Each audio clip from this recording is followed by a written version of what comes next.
thank you so much, everyone, for being here today at our Burbank Tech Talk event. This is the first event in our next kind of, I call them semester or series here. We had a networking event a couple of weeks back. It was amazing at the Green Room at the Castaway. If you have not been to a networking event with us, check it out. That's new this season, so just wanted to mention that as well. Of course, today we're taking a look at media and tech in the new age of AI and advancements in technology. Also, we're going to be looking at healthcare, medical, and higher education. All three of those are growing sectors for us here in the city of Burbank, so they're of great importance, and we are looking forward to hearing from professionals in the field and also hearing feedback from you on the industry. My name is Marissa. I probably should have led with that. I'm actually Cardwell, Marissa. My name's a little bit backwards on my name tag. Here representing our Economic Development Division today. This event is a part of our Entrepreneurial Network series. Our team works in entrepreneurship, business attraction and retention, and also tourism.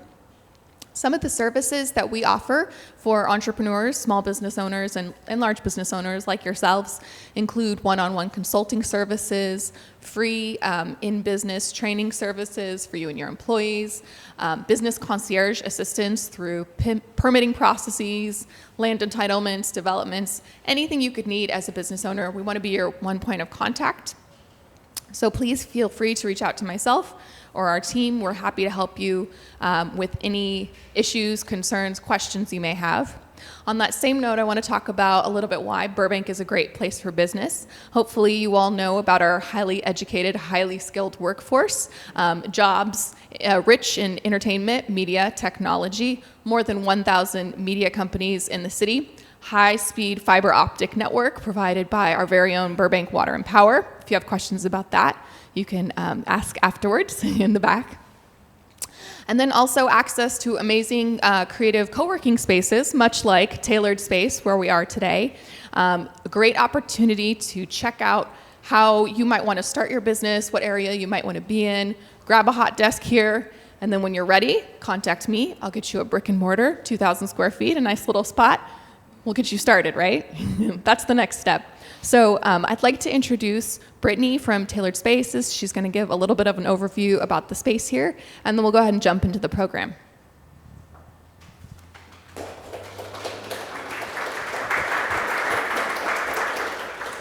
Hi, everyone. I'm Brittany. I just want to introduce you to Tailored Space. We're a network of co-working locations throughout Southern California.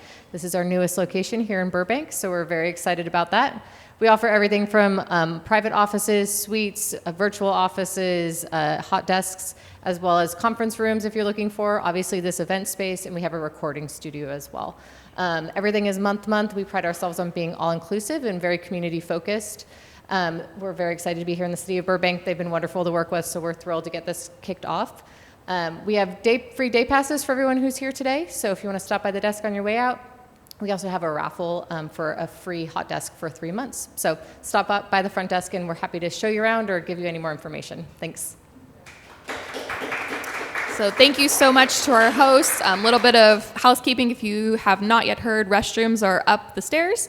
You can just follow the signs. Of course, snacks and drinks over there.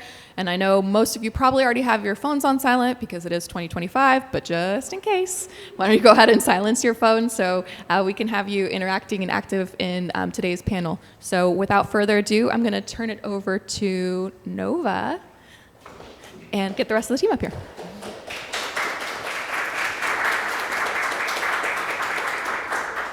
I'm Nova, and I'm going to invite the panelists up right now. We have Alan and Donna, George, Cody, all welcome. We're going to have an awesome talk today. I'm so glad this is about media and music today. And I was talking with you guys beforehand, and I love the optimism in the room. I know being in the entertainment and music industries myself for over 2 decades now, things have been feeling grim. We've been through a lot, from like COVID to the writer's strikes to now the fires and like this strange shifting, evolving landscape of AI being introduced in new ways. So I'm really excited to dive into this talk. A little about me. I love the the intersection of like tech, technology, and creativity. So I started as a music producer and composer, and then I started mixing music, doing a lot of things. Anyways, then I started building studios as well when COVID hit, because people were moving from working in studios to working in their homes. So now with that transition, now we have AI and this introduction of like automating things to such high quality levels. It's really miraculous what AI is able to do. So we're going to talk about how that's revolutionizing what we're doing here in Burbank, how there is still a healthy industry in which we can utilize these technologies for us here in the room to get ahead. So with that, I'm going to actually start with you, Alan. I would love to hear a little bit about you and what you do quickly, and then we'll pass it on to George. Quickly, okay. I've been in the movie industry, entertainment industry, and the technology industry for a really long time. I'll date myself here. I worked on the original Teenage Mutant Ninja Turtles and stuff like that. So ultimately, but I've been in the tech world, and I worked for my, Amazon Studios and Amazon Web Services in a sort of hybrid role. I've worked in essentially venture capital for this. I worked for Panavision. I worked on the very first 4K digital camera with a company called Dalsa, and I had a long career in visual effects, which gave me post-traumatic stress disorder. So I used to work for Digital Domain and Rhythm and Hues and places like that. But, long tail background in tech and all of that kind of stuff. So that's what I do. My name's George, and I've spent my entire professional career in the music industry. I was an artist signed to Universal when I was in high school, and then I built a management, event, and ticketing company that I sold before starting 10-2 with Donna, which is a content distribution and music marketing company. I'm Donna. I am one of the co-founders of 10-2. I studied finance, so by trade a finance person, but by no means actually a finance pro. I started my career in entertainment at CAA in motion picture, lit, and talent. From there, I started a music management and brand strategy firm. And then when I met George and COVID hit, that's when we started to ideate 10-2 and then launched from there. I also started in finance a little bit, but also not a finance bro, I guess what I would say. I then moved quickly over to games, and I worked at Riot Games for about 7 years and did everything you can do at Riot Games. Not quite the beginning, but near the beginning. And then I shifted over to Epic Games, and I worked on the Rocket League portfolio, ran their product portfolio for the last 3 years. Everything you see in Fortnite that's a car, that was us. Now I am the founder and CEO of BearClub Games, and we're going after a new market there. So, Amazing. I love how we have perspectives from several different areas and arenas within media and music. I'm excited. I'll actually start with you, Cody. Tell me something interesting, new, something exciting that AI is bringing into the gaming world right now, and how you're kind of mixing mediums with what you're doing. AI is a very contentious topic in games right now, as you can imagine, with all the creative that is there. But it isn't all negative. A lot of the things about games that are very hard and very expensive is the production of games, and AI. Closer to my mouth, okay. Oh, well, I sound great. The production of games itself is a huge opportunity for AI, and you're seeing a lot of integration into tooling and just efficiencies there that lets the teams focus more on creativity by themselves. So I love seeing that in games, and you're going to see more of it definitely over the next couple of years. So. And remind me, is there an experiential element to what you guys are doing right now? Specifically at BearClub Games? Yes. Yes, there is. One of the things that's huge about our studio and what we're trying to build is the learning aspect of AI for players. So being able to efficiently and effectively learn what players are doing in real time and then give them changes to those experiences almost immediately, which is something that took thousands of hours of training before, you can now do in like a minute or two. So it's really interesting to see that. Do you think that's going to go mainstream? Like, it's just going to be the norm that...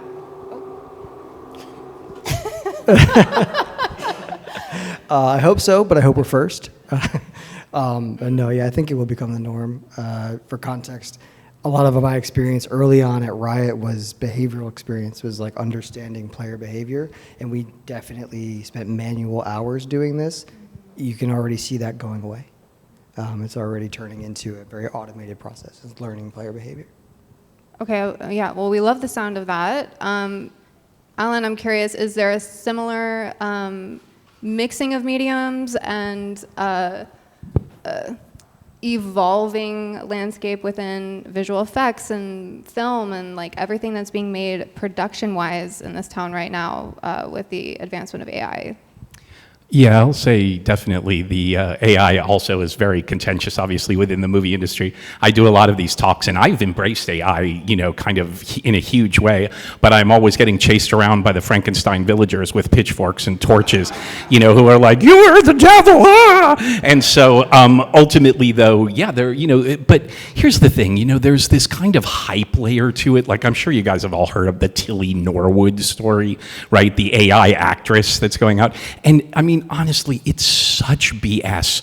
The fact that someone would think that we would have an AI actor in 2025. Of course, when I heard that, I realized, I mean, it's the hype that's the product. It's not anything else. And so, of course, you know, when the actors start having apoplectic fits, I tell them, oh yeah, it's been trained on Lasky method, you know, and that kind of stuff. So they like literally start having a meltdown.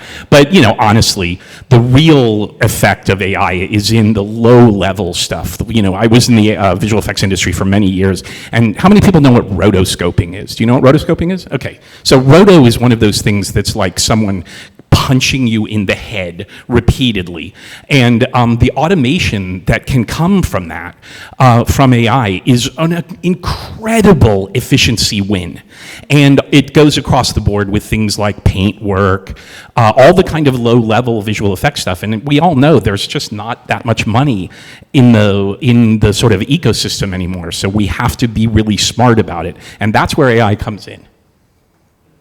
I mean, I could talk forever on this subject, but you don't want to hear about it. But there's a lot going on, but not in the sort of hype layer that you hear. There's not going to be an AI Tilly Norwood actress signed with CAA anytime soon, but there's going to be a lot of efficiencies.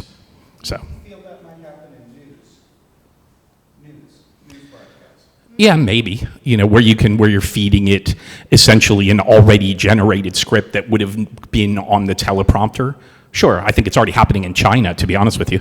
And so, you know, that's sort of fine, right? You know, that's sort of fine. But I mean, the fact that, you know, to think that it's going to be, you know, emoting and all of that kind of stuff in 2026 or 2027 it's a pipe dream.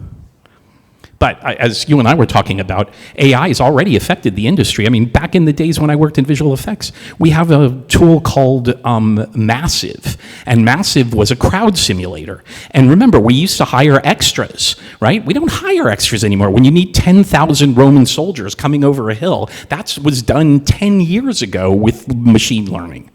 So you shouldn't be, you know, completely surprised that this is happening.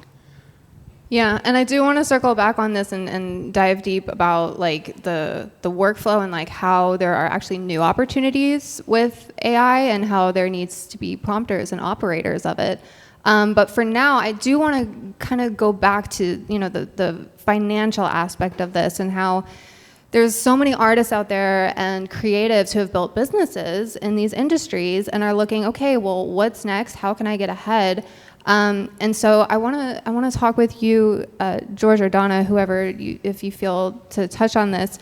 How are you helping artists with the transparency and the understanding of like how they can monetize their careers now in today's age?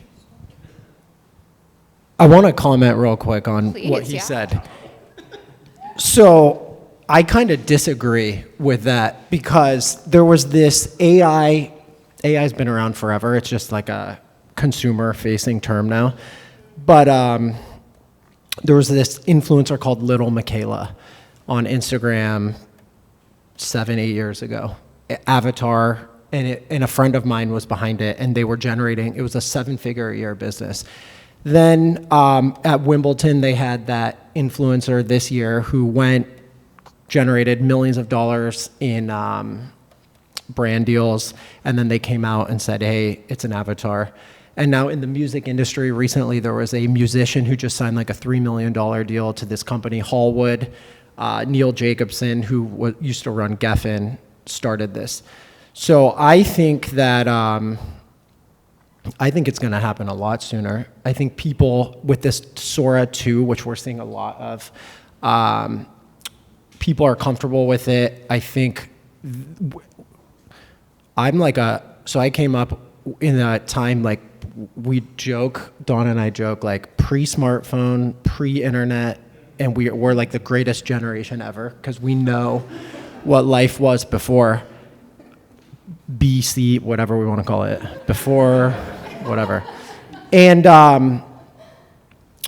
we do a lot of this, right? Like, and part of our business is we collect and track user-generated content for our clients. And our clients are Frank Sinatra, Dean Martin, Benson Boone, Somberg, huge tier 1 clients, and we're getting billions of views a month. I would say we probably monetize, collect, and track 3 billion views a month, maybe more, 8 billion. And and Donna, you can comment on your point of view, is that I think people are okay with AI. I think there's this line that's blurring on the romanticizing, and not to discredit acting in any way, but it's happening.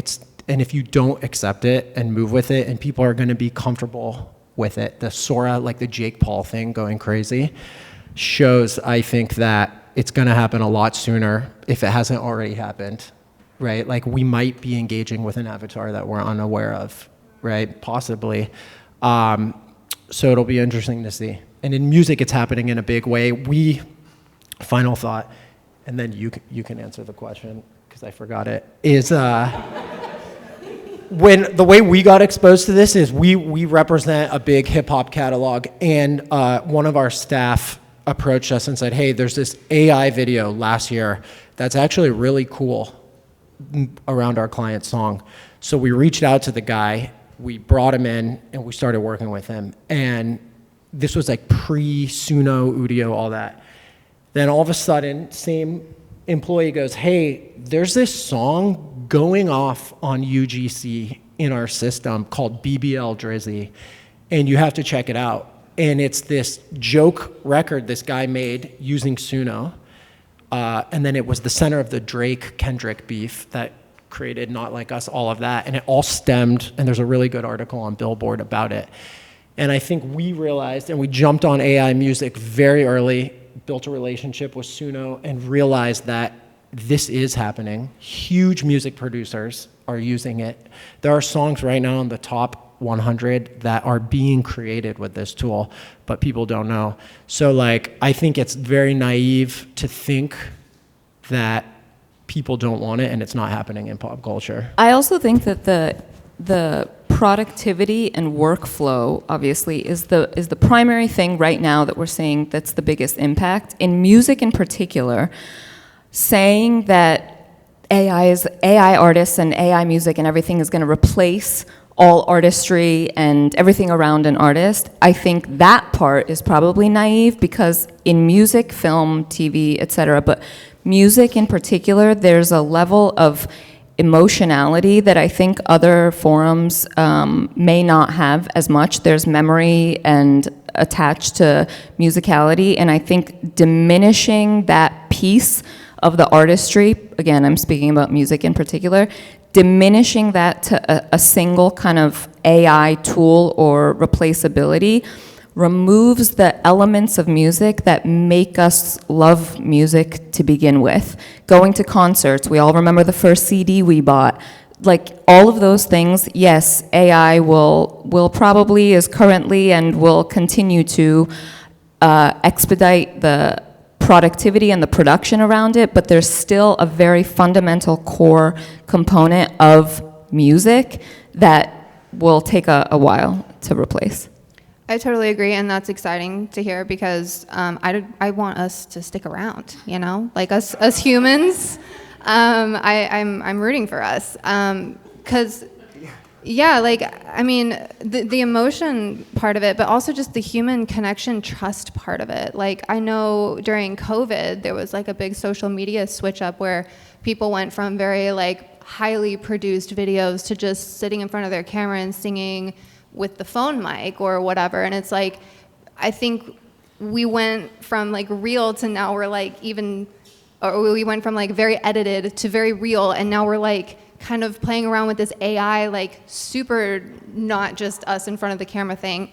And it's interesting to see where it goes because like Suno for me, like my music supervisor is here in the back, Andy, shout out to Andy and Beta Patrol, but we were working on a Barbie commercial this week, and it's like, I'll go to Suno and like listen to something just different and just see like, oh, I kind of like that hi-hat rhythm, whatever. Like, I'll replace what I have right now and like do something like that and use it as inspiration. But at the end of the day, it's like, I think our human minds can't be replaced like that. So it's really exciting to hear that you have that same view, and that it is about that human emotion at the end of the day.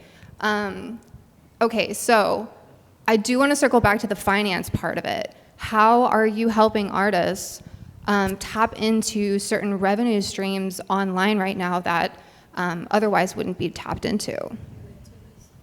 Because we need to monetize this human stuff, you know? Monetize it, or like my dad said, if it doesn't make money, it's a hobby. True. That's true. Didn't make that up. How are we? So we identified during COVID an opportunity that existed in maximizing content revenue for artists, big artists, huge artists that everyone knows. We're not, and again, it's not that these labels or distributors were doing it incorrectly. It's just they are worried about so much. And we saw this opportunity to think about monetizing video content, audio content, music publishing content, how to track, collect, and create transparency. Because historically, I'm not super familiar on the media, like the film side, but on music, being muddied and gray was a business strategy, right? So I think one of the royalty statements are very hard to decipher and read, and you get them, who knows, every like whatever increment of time. So transparency around especially the accounting, reporting, and finance element for our business was first and foremost. 'Cause Correct. if you can't do that, you shouldn't be in it, you know? Correct. So what's the question? AI on finance or just finance in Or general? just like the streams of revenue that you're helping clients tap into. Yeah, so like, again, now we're living in a world where digital for an artist, even though the sentiment is that payouts are lower, which is true, much lower than selling a physical product, in theory, there's infinite scale. So that's how we really thought about the monetization, and the tools that we built was infinite scale and compounding, compounding someone's work. So historically, Donna's an artist. She releases an album. Historically, you release an album once, and maybe you do a music video, a lyric video, and a deluxe version, and that's it. We look at that as an opportunity with various permutations and ways that you can put together that same album and repackage it for a different audience. So for a lot of our clients, we're releasing content in 10, 12, 15 different ways, and then we're able to track it and create exponential value and transparency.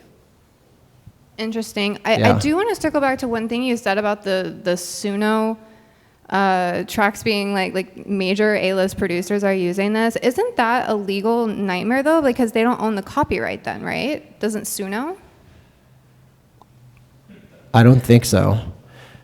the debate right now is in the, so if I use Suno and I write lyrics, I own the music publishing, but the master recording, because it's AI technically, and maybe the law has changed, anyone can rip me off, right? But if I wrote the lyrics or the melody, the publishing, the composition side of the copyright, I would then be entitled to that.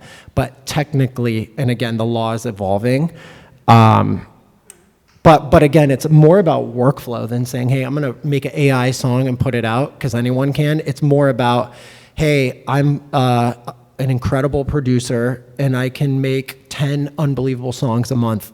With Suno, I can now create 10 ideas an hour, pull from it and get influenced, and then maybe I come up with a really cool melody that I then Like you use. write 3 parts of the stems and you sing into it and it turns into a trumpet solo, for example. Like that level of productivity is obviously unprecedented and just like expedites infinitely. And I think that, again, on AI is if you embrace it and you look at it and you learn from it, you still have to have taste, right? Like that's the element of AI, is like anybody here can come up with a song, a video, whatever, but if you have taste and a vision and you can take from it and pull it and build, that's what I think those are the people that are most successful. Yeah, using it as a tool. inspiration, efficiency tool. Yeah. Yeah, that but makes like if sense. I'm going to make AI songs, anyone can do that. Right. Like, that's and they're not necessarily, I mean, well, they're not good yet. I don't know. I mean, they're getting better. It's pretty convincing, especially the voices scare me. From that point, and again, debatable, but from a trend standpoint, there's likely going to be like a huge barrage of garbage that then we're going to start evolving towards more curation because we kind of have to, and there's so much content that we're going to need it filtered again, and then it'll be the MTV era all over again. So we're going in cycles, really, in my opinion. Yep. How about in the gaming world, Cody? What are we looking at in that world with AI? I think mostly the same, to be honest. There's a little bit of difference in games in that the majority of platforms and where players are kind of consolidated already, and they're owned by either the engines sphere, which is like an Unreal Engine or a Roblox engine that requires additional layers of complexity to actually get involved with. But those engines are building AI capabilities into them right now. So I think same timeline, maybe a little bit longer, you'll start to see a similar problem show up, which then, again, probably pushes you out into a more curated experience. I think ultimately the biggest challenge in all of this is making your voice heard.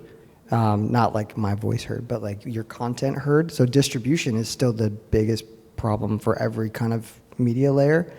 If we can figure out a more tailored solution through AI there, then all bets are off. We'll see how fast everybody can ship something. So I think the one thing I will say about games, that's a beautiful ringtone, by the way. I really love that. Praise the Lord. The one thing I can say about games is what we're seeing right now in game development, and we were talking about this beforehand, before we even got started, but web browser games are coming up big now. And the reason the web browser games are coming up big is that anybody can now make a game that's like a they're not even Nintendo 64, like a Nintendo or Super Nintendo quality, pop it on a web browser and anybody can pick it up and play it. And you'll see things like that popping up in Instagram and TikTok, and there'll be more interactive entertainment from that. That's a new medium for games. That's not what the future or the past has had. So we'll see a lot of that grow up too, which I think is pretty cool. I'd prefer to see humans do it, but it is pretty cool that we're seeing that come up so fast. So It kind of sounds like what happened in music a little bit, where it started getting really saturated because of just the easeability of being able to create. yeah, it definitely is. I mean, I'll use Roblox as an example. Their CEO hopped up on stage a couple months ago and said, hey, we are building this engine to be AI first, meaning they want anybody to be able to come in, prompt a little bit, and build a world. So, and I think that's a really cool vision. It would be interesting to see what creativity comes out of that. What about in film, Alan? What are we looking at as far as visual effects? Like, are people being replaced, or is it just becoming a thing where it's part of the workflow that you just have to learn how to use these AI softwares to make this faster? And is the pace picking up? Yeah, it is. And I mean, ultimately, we get into a lot of kind of sticky areas here where, look, I'm sure you all saw Tron Ares was, the theatrical release is dead. I can say that, and you can chase me around the parking lot with torches and pick torches. But the theatrical release is, for all intents and purposes, dead. And ultimately, Netflix won the streaming wars. And so this question of monetization becomes really, really critical. But the idea that, is it replacing people? Visual effects was always an absolutely terrible business. It's really not a business, it's really a hobby. And ultimately, the thing is that it's already getting rid of a huge layer. AI is already getting rid of a huge layer. Like, for a long time, we've been outsourcing to India and to China, and for rotoscoping and for paint work and for what's known as match moving and things like that. And that layer is already gone. And so ultimately, this operational tempo that you're kind of describing, which is essentially people are, it's Hollywood, it's not now, it's right? It's basically, that's what we always used to say. And so ultimately, that operational tempo it's not slowing down, it's increasing. And AI is the real key to that. And so within specifically visual effects, ultimately it's already hollowed out a huge portion of the thing. And also, but look, the bottom line is, if your kids or your brothers or sisters want to get into visual effects, slap them across the face and tell them Alan Lasky sent that. Okay? Just don't get involved. It's a terrible business. And so ultimately, is AI going to, it's already done, but if you can, here's what you can do. If you learn AI and you can be that sort of, one-man band who can do a lot of stuff, and that's sort of what I've been doing, is teaching myself all the different tools, then you have a chance of doing something. But, can you make money? That's a different story. Well, what part of the industries do you see flourishing right now? Here in our there's people doing really interesting stuff with AI, and I think the really kind of, I don't want to be Debbie Downer, I don't want to be that person, but the thing is that ultimately I've been doing a lot of my own sort of film stuff and using Suno to create the music so I don't have to get content strikes on YouTube and things like that. And ultimately, when you go out past the 30-mile zone here and past CAA and Warner Brothers and Disney and all the sort of people that we've been kind of beholden to for so many years, there's a lot of really talented people out there. And the big question is, how do we monetize that, right? Because that's not YouTube. We're not going to be streaming, to a certain extent. So the big question for us in film is, how do we monetize? It's changed that much. 100%. Wow. And look, you know who the Door Brothers are? Do you guys know who that is? So I just entered the Door Brothers contest for their film just to see what other people were doing. Oh my God, there are people in South America, in Africa, in all over the place who have now gotten, the gatekeeping has blown, the idea that you have to be some, a connected Nepo baby to get in to tell stories doesn't exist anymore. And that wall's breaking down really fast. There's some very talented people out there. Really good storytellers. Wow, I mean, we go from music to gaming to film. It just sounds like we have the tools at the tip of our fingers to make really cool things in such a different way now. I mean, it's amazing, actually, and I'm encouraged that we use it for good and for art in a way that continues to shape culture, because I know for me, that's why I became an artist. It's like, I believe in humanity, and I want us to remember that humanity. That's what I think art does. It reflects back who we are. So on a local basis here in Burbank, I'll let any of you hop in on this. Where do you think we need to be focusing? How can we keep things local? How can we keep things in person? How can we keep media strong and the community here flourishing? Mind if I take that one or just for a minute? Well, we talked about this a little bit when we were talking about Burbank, and you guys remember Burbank was where the Skunk Works was. This is where Kelly Johnson invented the SR-71, the P-38. This area has a history of innovation that's really strong. And now the young lady who represented Burbank has left. Elvis has left the building. But ultimately, the thing is, I would love to see some kind of financial incubation happen for new projects like new AI projects, new music, new video game projects here, that could essentially foster innovation. I like the sound of that. That might be a pipe dream, but It's what we do in the startup tech world. Why not? What can we do here? Yeah, I think that, again, it's just fostering innovation because I personally, I don't want to speak for Donna, but I am so bullish on AI and technology as a whole and have been. Our whole business, right? Again, I was an artist. I got into electronic music. The genre itself is about pushing the boundaries of technology.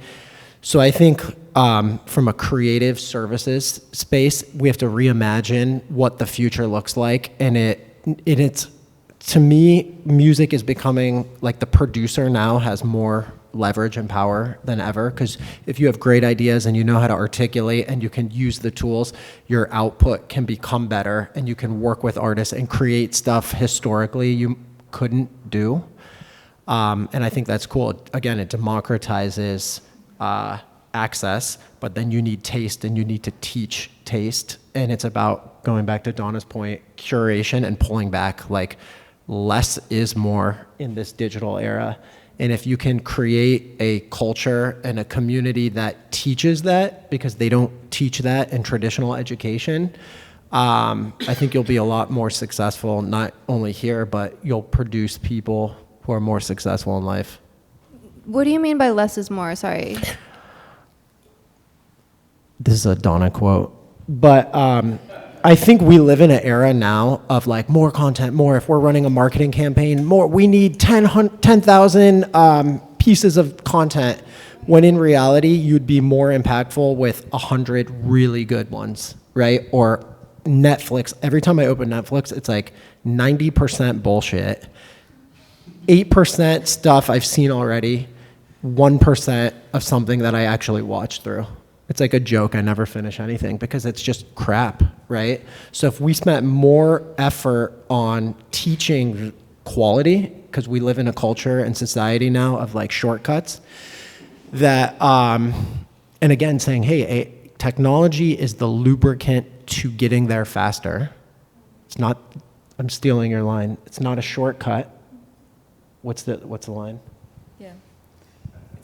It's the lubricant. We don't cut corners, but we encourage, Encourage shortcuts, but we don't. no cutting corners, but getting there faster and in a more productive way is what we're talking about. Yeah. So to sum it up, I think because it is a place, LA in general attracts creative people from all over the world.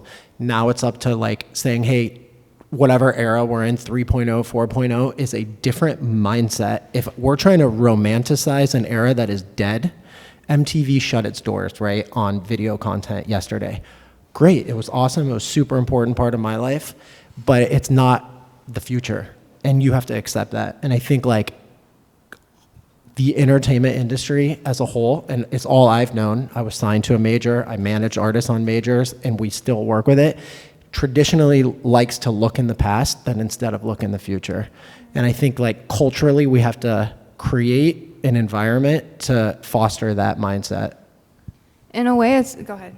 Oh, I was going to say, I also think in general, it goes back to the less is more concept is kind of simplicity is mastery and mastery is simplicity.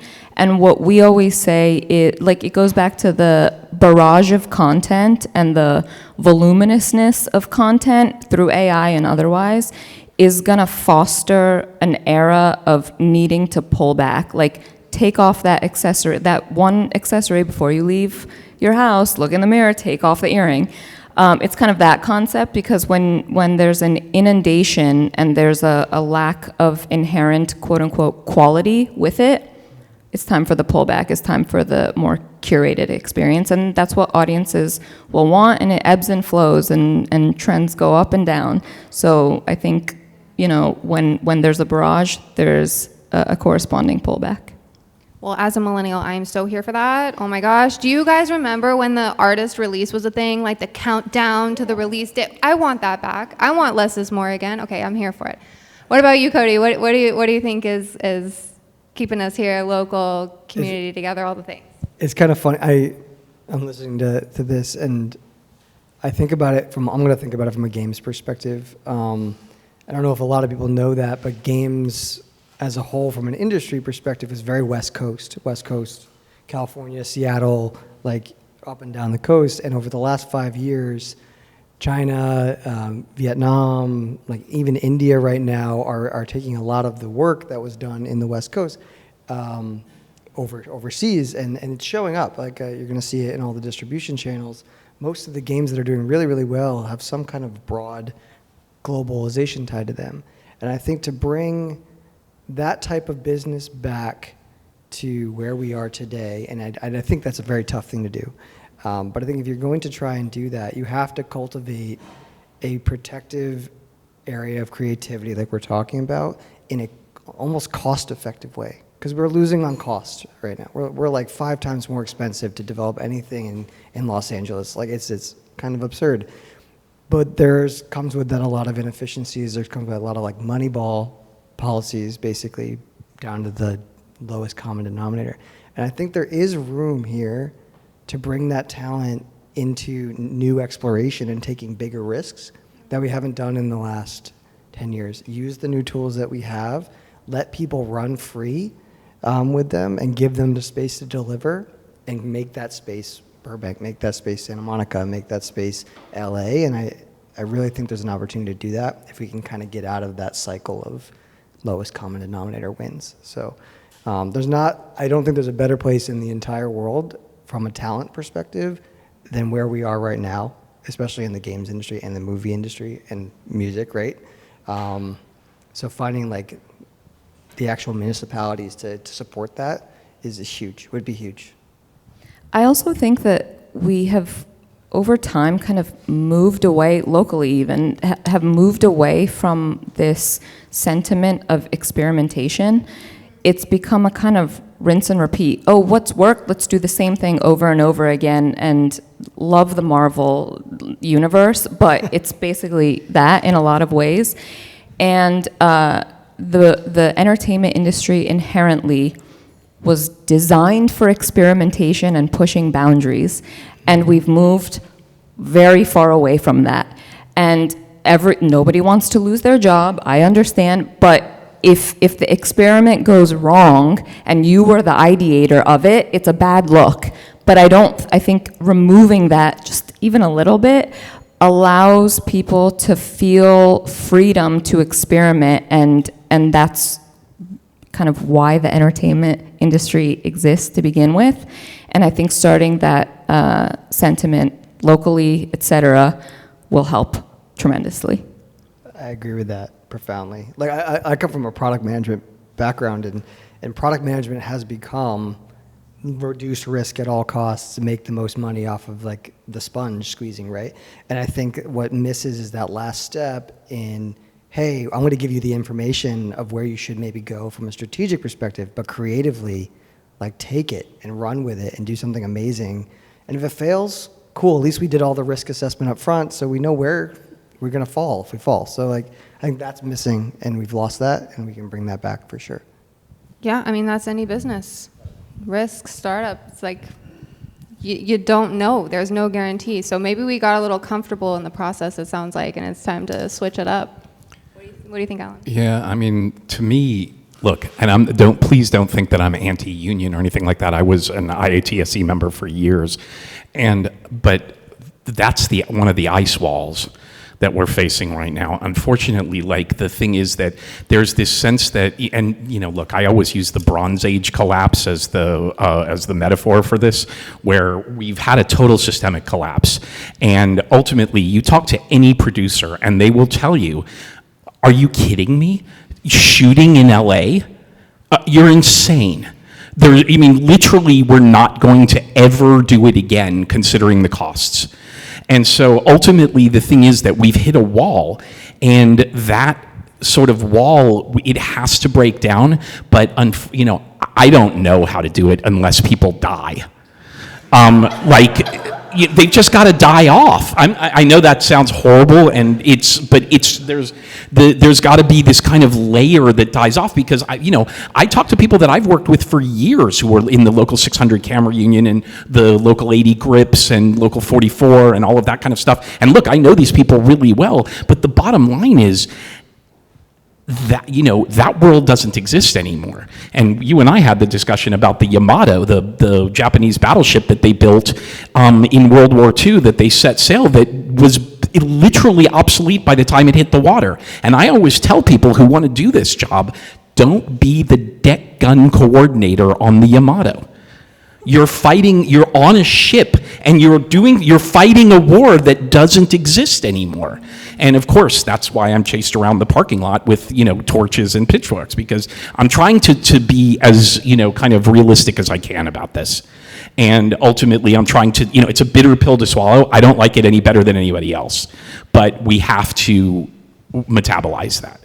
I mean, it sounds kind of exciting for independent creators, despite the potential lack of funding. But if the machine is struggling right now, then there may be a gap for independent creators to come in and create at that level, potentially using AI, and maybe kind of replace this unionized, centralized industry to a more creative, independent.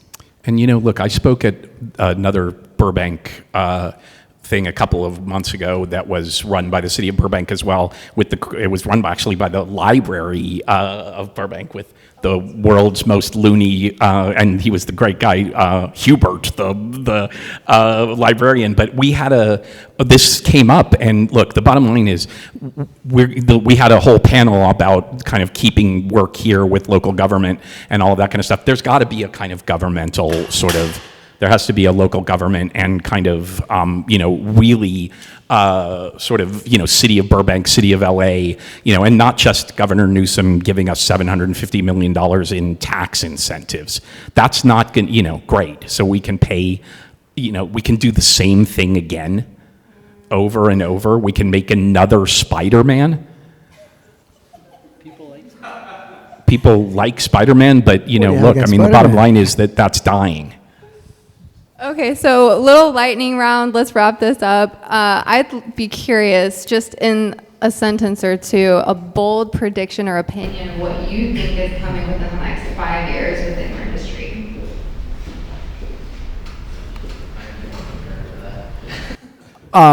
Wait, I want to make one quick comment on the independent thing from a music perspective. Okay, yeah. Independent music is growing in terms of market share in the music industry, right?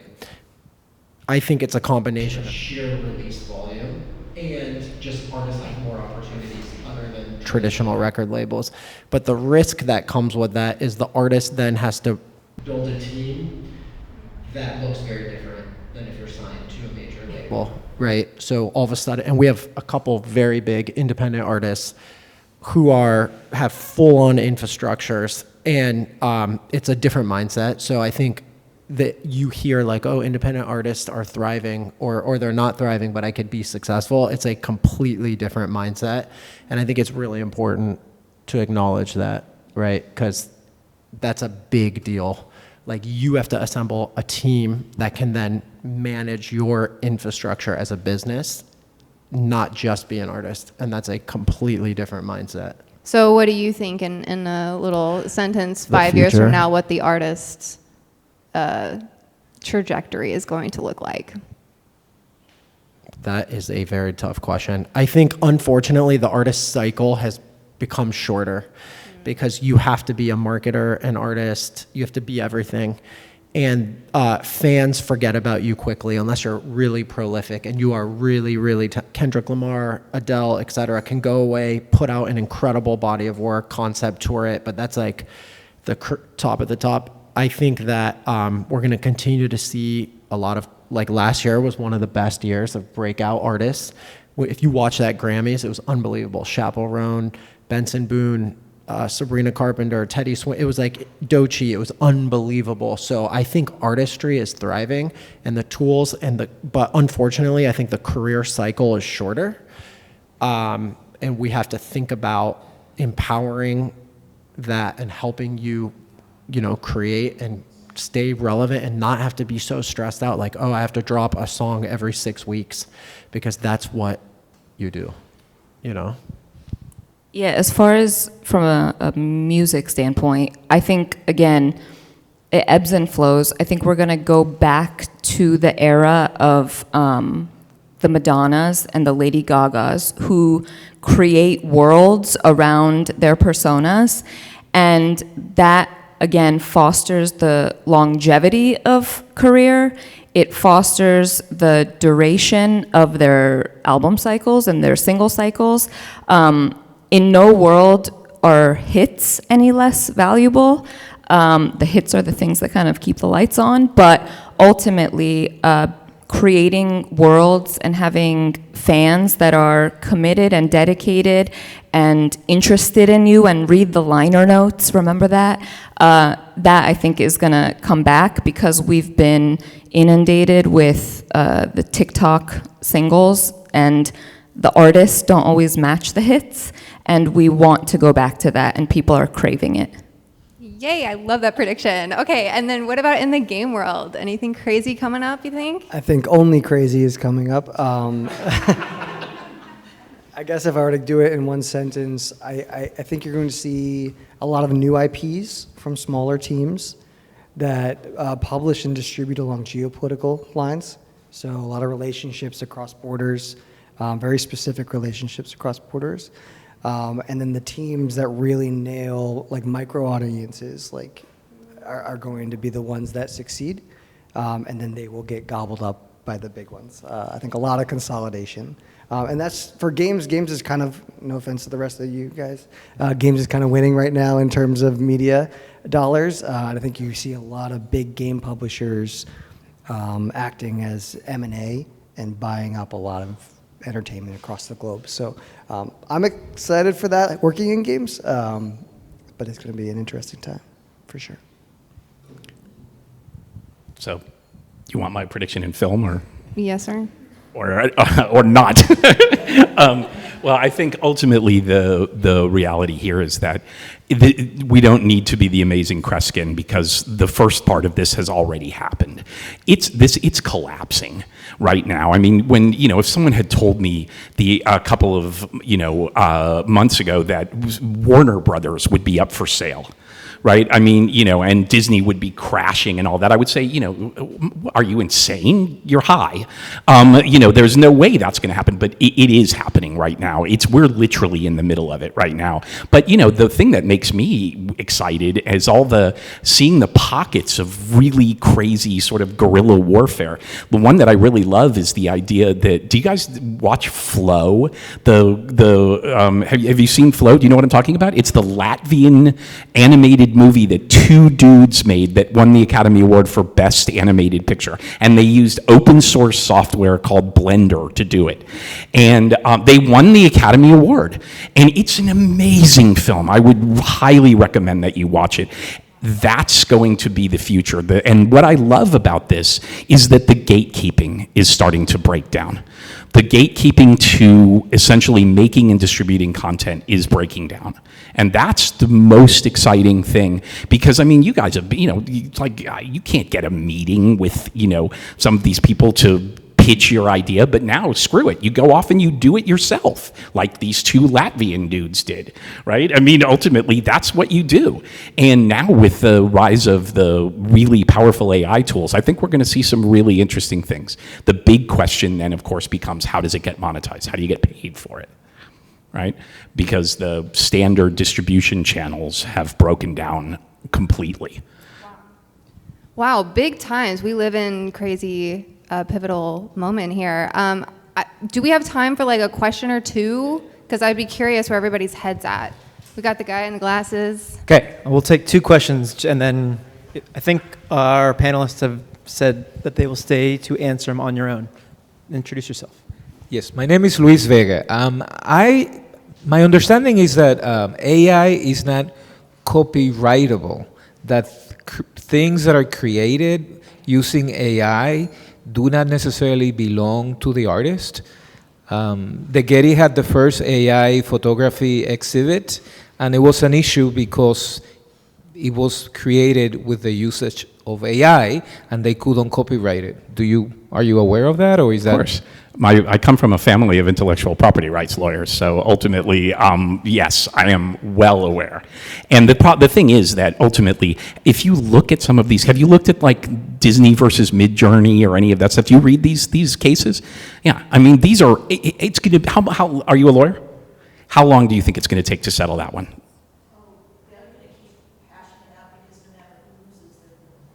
It's 10 years, easily. And the thing is that ultimately these, yes, there are copyright issues and everything, but by the time those get hashed out, there may be no copyright holders to sue. I mean, ultimately, we're getting into brand new territory here. So ultimately, yes, that is an issue. And certainly people who, I don't know, what direction is Disney? It's that way, right? Warner Brothers is sort of there. There is probably, there's a team of lawyers right now in those buildings with the 7 dwarfs holding them up, who are basically like, essentially like they're in there, and that's how their salary for, you put your kids through college using, these lawsuits against Midjourney and against OpenAI and all of that kind of stuff. But this may not get settled in our lifetime. I think it's extra complicated too because if I'm not mistaken, AI is obviously trained off of music. So what is it referencing to create that body of work? Yeah, how do you unwind the copyright? It's very, very tricky. So yeah, we're going to be figuring this out for a while. We have another question. Hey guys, I'm Karalexis. I'm a stand-up comedian. So do you guys feel like a TikTok changes the music industry forever? And also for Donna and Andrew question, do you guys work with stand-up comedian? You guys know like right now the #1 song is Golden from K-pop Demon Hunter, right? So do you guys feel like animation brought like music industry in different kind of era as well? Thank you, I'm Kat. Currently, we work with all kinds of entertainers. You should answer the TikTok part of it, because you have a very strong opinion, and I feel like it's valuable. Was your question, did TikTok change music? Yeah, 100%. I think TikTok's unbelievable because it caused YouTube, right, a multi-billion-dollar company, and Instagram Meta to completely introduce products to react to TikTok. And when you think about that, that's like pretty unbelievable, right? So these giant companies are reacting to this startup. And then from a music standpoint, people are legitimately making songs specifically for TikTok. And there's huge artists, huge songs popping up, and people are producing songs. There's remixers that are on staff at a lot of these labels that are re-editing and rearranging songs. And there was an interesting study by a company called Chartmetric that showed since TikTok came how it changed the length of a song, the intro, the chorus, the arrangement. It's super interesting. Long term, we'll see what happens, right? How that impacts like where it goes. But it's changed. Like every record label has a viral marketing team, right? Every label has a research person, and it's legitimately changed the course of music. Like where we're living currently is because of TikTok in music. It's unbelievable. Yeah. Do you mind if I add to that one real quick? I think it's not just necessarily changing music. It also is like changing pretty much all entertainment, right? Everything. If I were a business student 10 years from now, I would be really excited to take a case study on TikTok because it's time to market examples like TikTok dances to Fortnite or TikTok music to Fortnite dances is like an actual time to market evaluation. The faster you can get there from TikTok then is the more money you'll make off an emote. Or even like you said, artists creating like just stems that can be put into like a 30-second video just because they know it's going to be a dance. Like that's amazing, I think. So we'll see what else comes out, but that's the first big one I think that's really done that. Okay, we have one last question. Yeah, hi, my name is Josh, founder and CTO of Next Sound. So I've been seeing a lot of things in the industry, like when it comes to like the ecosystem, the infrastructure. I've talked with a lot of publishers. The number one thing is that the industry is slow. There's a lot of legacy platforms when it comes to administration, publishing registration, and getting these things at scale. So when you look at a platform like Suno that has millions of users now, there's tens of millions of things being generated daily. And we talk about 120,000 songs going into the actual music database daily, and it's kind of like a thing right now. But it's tremendously growing past the point of the legacy industry being able to handle that. But there's new thing in regards to stablecoin ecosystem, infrastructure. The closest thing we have to it is looking at CoinMarketCap, where there's plenty of value. It's being handled easily daily. You'll see Bitcoin at 60 billion to 80 billion plus volume daily, so there's a lot of transactions. How do you see that ecosystem translating into the music industry, and what companies do you feel will or will not make it to that? Good question. Yeah, I think we're witnessing we're in a really cool time because there are these legacy companies that have just sheer market, right? They've positioned themselves that they own the copyrights and they have so much bargaining power with the platform because ultimately it used to be Tower Records, right? Now it's Spotify. And if you look at the market, like the cap table of Spotify, initially Warner, Sony, Universal, Tencent. There's like a crazy graph that shows 4 companies that control the music, control Spotify, et cetera. And unfortunately, there's supply chains and a lot of things in there that were not designed for this output. TuneCore, for example, is going through a huge lawsuit from UMG because it's a DIY distribution platform where anyone in here can sign up, distribute music, but with that comes a lot of fraud, right? So TuneCore is getting sued for $500 million because Donna can upload and say, oh, I uploaded Rihanna and Rihanna's Donna, and that's happening at a huge scale. So I think that stablecoin, blockchain, all of that is incredible, but I think, again, going back to what we mentioned earlier, is the elephant in the room, at least in music, is the royalty accounting, right? And high level, if I'm a label, I'm essentially a bank offering an artist a very, very high interest loan. So it's in my best interest to spend money, keep them underwater, and recoup at a huge rate, 180% return on a loan. So I think in theory what you're saying is accurate, and that's what we are building our business, our royalty model, and we're paying out tens of millions of dollars to artists through super transparent ways, but on a monthly basis, right? Most labels or distributors pay to you quarterly. So I think that it has to happen. I think it can happen in the independent sector, but I think the gatekeeper in that old system you referred to, it's not in their business model to be transparent, and they're publicly traded. So now they're concerned about profitability. So it's super complicated. It's like such a complicated. So what we have to do is allow independent companies and musicians to thrive. Because if we as independent companies can get enough market share and come together and force this change, then it'll happen. But I think I'm right with you, man. But they don't want that, right? Like people go to, when I was in my band, I remember getting a statement, and we moved to the UK and we met with our business manager and we were going over our statements, and there were like $800 dinners billed to us that we were paying 50% recoup. So 50% on top of the 800, right? And then we started doing the math, and that's when I realized being an artist is not in my best career interest, because we're gonna have to make like $10 million before we see our first dollar because of the way it's built.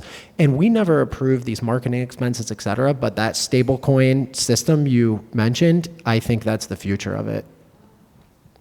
Great answer. I love this talk. I'm so glad we had this today. I want to invite Neil up because he organized all of this, and he's the one that builds communities and brings people together within industries. Take it away. Thank you so much for having us. Yep. Well, thank you. And let's give another hand for our panel.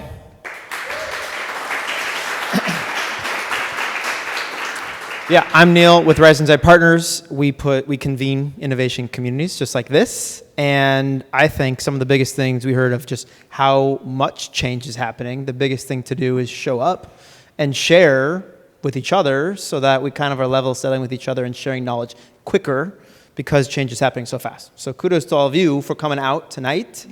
We convene actually on an almost monthly basis now for the city of Burbank, and so our next event is November 19th. And it's a pure happy hour for Startup Burbank. We'll send an email out of where it is, but November 19th is our next event. And then we take a pause in December, but we're back in January. So thank you all for coming out. We still have food and drink over there. Feel free to, if you got a question still lingering that you want to ask the panelists. Thanks for coming out, and we'll see you again soon. Cheers, everyone.